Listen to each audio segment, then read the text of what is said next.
जय श्री कृष्णा, राधे राधे।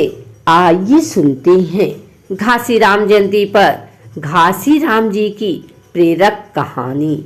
एक संत जिन्होंने सबको साथ मिलकर चलना सिखाया। इस दुनिया में लोग आते हैं और एक सामान्य सा जीवन जीकर चले जाते हैं। कुछ गुमनाम रह जाते हैं तो कुछ अपने कर्मों की वजह से सदियों तक याद रखे जाते हैं। सदियां बीत जाती हैं और लोग उन्हें अपने प्रेरक मानकर सदा अपने बीच जीवंत रखते हैं। ऐसे महान लोग संत कहे जाते हैं। इन्हीं में से एक हैं छत्तीसगढ़ के महान संत बाबा गुरु घासीदास। आज से 264 साल पहले यानी सन 1756 में आज ही के दिन रायपुर से लगे बलौदा बाजार जिले के ग्राम गिरौदपुरी में महागुदास जी और माता अमरौतीन के यहाँ गुरु घासीदास जी का अवतरण हुआ था। उन्हें सतनामी समाज का प्रवर्तक माना जाता है। कहा जाता है कि बाबा गुरु घासीदास बचपन से ही दिव्य व्यक्तित्व वाले थे। उन्होंने कभी किसी गुरु से शिक्षा नहीं ली, वरन नैसर्गिक तौर पर उन्हें विद्वता हासिल थी। जब तब ध्यान और सत्कर्मों के साथ उन्होंने लोगों के समक्ष एक दिव्य गुरु के रूप में खुद को स्थापित किया। उनके समकालीन लाखों लोग उनके अनुयायी बने और आज भी उन्हें वंशज गुरु घासीदास बाबा के बताए रास्ते पर ही चलते हैं। गुरु घासीदास जी ने भंडारपुरी को अपना तप स्थल बनाया। आज भी उनके वंशज यहीं रहते हैं। यहाँ रहते हुए उन्होंने लोगों को सिर्फ सत्य के मार्ग पर चलने की शिक्षा दी।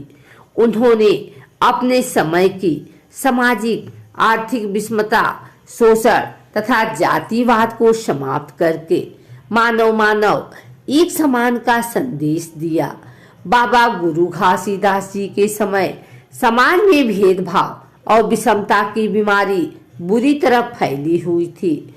इसी का फायदा उठाकर विदेशी शक्तियां यहाँ अपनी पैठ बना रही थी। बाबा इस बात को जानते थे कि जब तक यह बीमारी समाज से खत्म नहीं होगी तब तक हमारा समाज खुशहाल नहीं बन पाएगा। इस समस्या के समाधान के लिए बाबा ने बहुत चिंतन किया। इसके बाद वे सत्य व समाधान की तलाश के लिए गिरौदपुरी के जंगल में छाता पहाड़ पर तप किया। इसके बाद उन्होंने गिरौदपुरी में अपना आश्रम बनाया और सोना खान के जंगलों में सत्य और ज्ञान की खोज के लिए लंबी तपस्या भी की। गुरु घासीदास ने सतनाम धर्म की स्थापना की और सतनाम धर्म के साथ सिद्धांत दिए। गुरु घासीदास उन सभी का विरोध करते थे जो स्वयं को शक्तिशाली बताकर दूसरों का शोषण किया करते थे। उन्होंने जब तब के बल पर ऐसी शक्तियां हासिल की जिनसे उनका आभा मंडल पंखड़ियों और दंभियों को स्वतः ही सुधार देता है। उन्होंने शहर में आने वाले हर एक व्यक्ति का कल्याण होता था।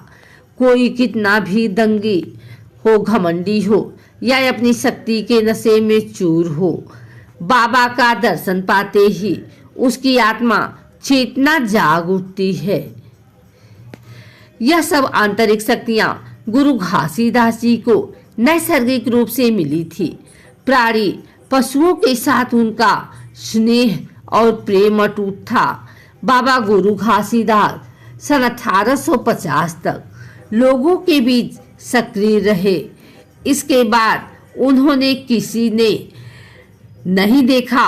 कहा जाता है बाबा अंतर ध्यान हो गए।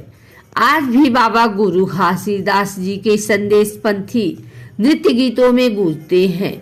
उनकी शिक्षाओं का साथ लेकर समाज आज आगे बढ़ रहा है।